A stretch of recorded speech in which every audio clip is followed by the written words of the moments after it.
안녕하세요. 핵심 뉴스만 전해드리는 지인입니다. 구독과 좋아요는 제작자에게 큰 힘이 됩니다. 한국 증시가 엄청난 상승을 보이고 있지만 포모를 느끼시는 분도 상당히 많을 것입니다.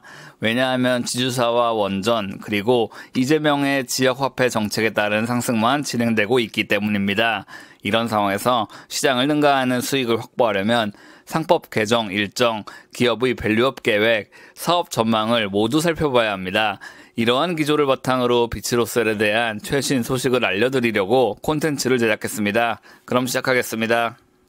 일단 이재명 대통령의 상법 개정안 최신 소식을 살펴보고 이를 기반으로 비츠로셀의 밸류업 발표 일정을 살펴보겠습니다. 더불어민주당은 6월 5일 상법 개정안을 더 빨리 재추진하겠다고 입장을 밝혔습니다. 특히 여기서 주목할 만한 점은 3% 룰과 증시 시행 조건이 새롭게 당겼다는 말입니다. 3% 룰은 감사나 감사위원 선출 시 최대 주주의 의결권을 3%로 제한하자는 내용입니다. 즉 대주주의 횡포를 최소화하는 방향으로 법안을 강화할 것이라는 말이죠. 그리고 즉시 시행 조건은 말 그대로 즉시 시행하겠다는 강력한 의지를 보여준 것입니다. 취임 후 2, 3주 내에 이 법안을 처리하겠다고 언급한 것으로 보아 6월 23일쯤 관련 법안이 시행될 것으로 예상됩니다. 이는 정말 파격적으로 빠른 일처리이며 우리는 이를 대비해 꼭 매매 전략을 세워야 합니다. 이재명 대통령이 긍정적인 이미지를 심어주기 위해선 첫 법안 행보를 무조건 통과시킬 것이기 때문입니다. 이에 우리는 상법 개정과 더불어 발생할 기업의 방향을 반드시 챙겨야 합니다. 그렇다면 왜 비츠로셀을 지금 주목해야 하는지 명확한 팩트를 말씀드리겠습니다. 2024년 비츠로셀은 2025년 상반기 내로 밸류업 정책에 대한 공시를 진행하겠다고 입장을 밝혔습니다. 여기서 우리가 주목해야 할 점이 있는데 배당을 열심히 하겠다는 것은 이미 공개된 사실이라는 것입니다. 즉 주주가치 제고를 위해서는 배당이 아닌 다른 정책을 실시할 것이라는 말이죠. 일반적으로 주주가치 제고를 위해서는 기업의 자사주 매입과 소각, 그리고 무상증자 등을 진행해야 합니다. 그렇다면 비츠로셀은 6월대로 효과적인 정책을 발표해야 하는데 과연 이 기업은 어떤 방향을 내놓을까요? 사실 이 방안에 대해서는 과거 비츠로셀이 입장을 밝힌 바 있습니다. 회사는 2024년 1월 한국경제와의 인터뷰에서 주가가 3만 원을 넘으면 무상증자를 검토하겠다고 입장을 밝힌 바 있습니다. 그리고 이 입장은 비츠로셀 장승국 대표가 직접 언급한 사실입니다. 장 대표는 최근 10년 내 비츠로셀의 성장을 이끈 장본인입니다. 이에 따라 회사 내에서의 신뢰도는 절대적이라고 할 수 있습니다. 그렇기에 이런 주주가치 제고 계획을 허투루 말할 리도 없고 이에 대한 결과는 6월에 밝혀질 것입니다. 여러모로 주주가 기대할 만한 요인이 얼마 남지 않았다는 말입니다. 그렇다면 왜 무상증자를 진행할 가능성이 다른 어떤 방안보다 가장 높은 것일까요?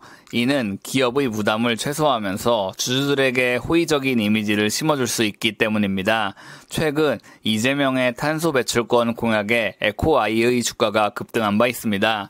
이는 회사의 사업 현황이 좋기도 하지만 무상증자 효과 때문이기도 합니다. 추가적인 돈을 들이지 않는 무상증자를 진행함으로써 재무구조가 탄탄하다는 인식을 심어줄 수 있고 거래 활성화 효과 또한 이끌어낼 수 있습니다. 다들 아시다시피 비츠로셀은 여러 주식 가운데서도 특히 거래량이 적은 주식입니다. 즉 모든 문제를 해결하기 위해서는 회사는 무상증자를 6월 내에 진행할 것이라는 말이죠. 마지막으로 비츠로셀이 영위하고 있는 1차전지에 대한 사업 전망이 매우 좋다는 사실도 유념하셔야 합니다. 비츠로셀은 1분기 매출 539억 원, 영업이익 151억 원을 달성하면서 역대급 어닝 서프라이즈를 달성했습니다. 여기서 중요한 것은 석유 시추에 필요한 고온전지와 방산 부문에 활용되는 열전지의 사업이 크게 확대됐다는 사실입니다.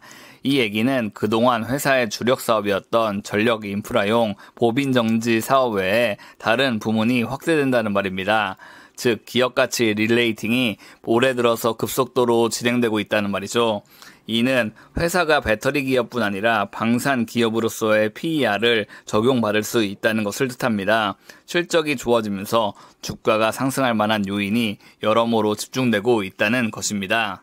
게다가 당진시에서 집계되고 있는 수출 물동량을 보면 회사의 사업은 정말 저로조로하는 것을 알 수 있습니다. 비츠로셀은 1차 전지 사업을 영위하고 있기 때문에 일반적으로 하반기가 될수록 수출 물량이 크게 늘어나는 형태를 띠고 있습니다. 이런 여건임에도 불구하고 회사는 2025년 1분기 영업이익 151억 원을 기록해 지난해 4분기 영업이익을 소폭 능가하는 실적을 기록했습니다. 이는 시추용 제품인 고온전지와 방산용 제품인 열전지에 대한 수출 비중이 늘어났기 때문입니다. 즉 회사는 고부가가치 사업을 기반으로 더욱 수출에 박차를 가하고 있으며 이에 따라 영업이익은 앞으로 더욱 급속하게 상승할 것이라는 말입니다. 아마도 이재명의 상법 개정, 비츠로셀의 무상증자, 원활한 수출 등이 겹치면서 6월 말에 이 기업의 주가는 크게 반등할 것입니다. 장기 투자가 힘드시다면 올해 6월 이 기업에 한번 걸어보는 것도 딱히 나쁜 선택은 아니라는 말입니다. 오늘은 1차 전지 사업을 하는 비츠로셀에 대한 주가 전망을 알아봤습니다. 우리가 반드시 알아야 할 것이 있는데 1차 전지 사업은 2차 전지 사업과는 달리 캐즘이 존재하지 않는다는 사실입니다. 즉 비츠로셀은 세계 최고 수준의 1차 전지 역량으로 앞으로도 고성장을 이어갈 것이라는 말이죠. 이 사실 반드시 유념하시고 안정적인 투자하시길 바라겠습니다. 제가 준비한 소식은 여기까지입니다. 지금까지 핵심 뉴스만 전해드리는 지인이었습니다. 감사합니다.